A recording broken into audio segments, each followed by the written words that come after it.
Alors dans l'épisode d'aujourd'hui, nous allons parler comment finalement gérer son stress et gérer une période où on a beaucoup de choses à faire et on a l'impression d'avoir le cerveau qui va exploser.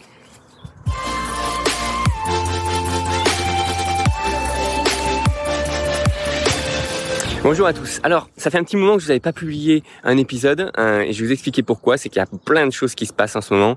J'ai déjà 4 startups avec qui je travaille assez intensément. Une qui a perdu son CTO, une autre qui est en phase de lancement de son produit après plusieurs mois de développement, une autre qui scale son équipe où on embauche encore des nouveaux ingénieurs, des product managers, etc. Et une autre qui est en phase de développement actuellement et qu'il faut que je suive de manière assez proche. Et en plus de ça, j'ai aussi ma startup Marketing Automation Ninja sur laquelle je bosse à fond aussi. D'abord, il y a le produit qui est le software qui est en train d'être redéveloppé. Nous avons créé déjà une première version qui automatiquement traitait les vidéos, etc. D'ailleurs, c'est le type de vidéos et d'épisodes qui sont traités comme celui-ci avec cet outil. Et maintenant, on est en train de créer une interface de configuration pour rendre les choses beaucoup plus simples.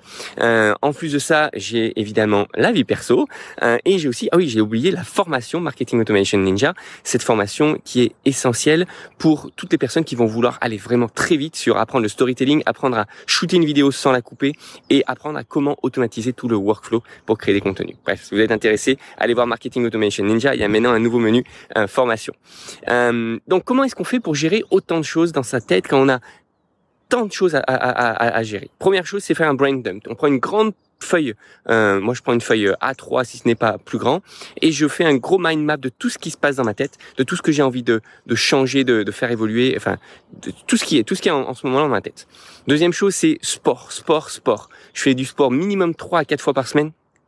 Toujours. Alors personnellement, je cours, je fais un peu de CrossFit, mais je fais aussi un peu de yoga et je fais aussi de la méditation pour amener une certaine clarté dans l'esprit. Il faut aussi faire attention à comment on mange. Manger healthy, personnellement je fais tous les matins un gros mix de légumes et un petit peu de fruits et ça me donne une patate dans la journée qui est juste top. Il faut bien dormir également. Le sommeil est essentiel. Souvent, on a tendance à rapetisser le sommeil dans les personnes de période de stress, et c'est absolument l'inverse qu'il nous faut. Il faut avoir un sommeil qui soit extrêmement concentré. Et dernière chose, c'est toujours faire focus, c'est-à-dire avoir des périodes de deep focus quand on travaille. Ne pas penser à autre chose, et quand on définit un slot, un moment de travail, un bloc temps de 1 heure, de 2 heures pour quelque chose, on fait que ça, on coupe le téléphone en mode avion et on reste concentré uniquement sur ce qu'on a à faire.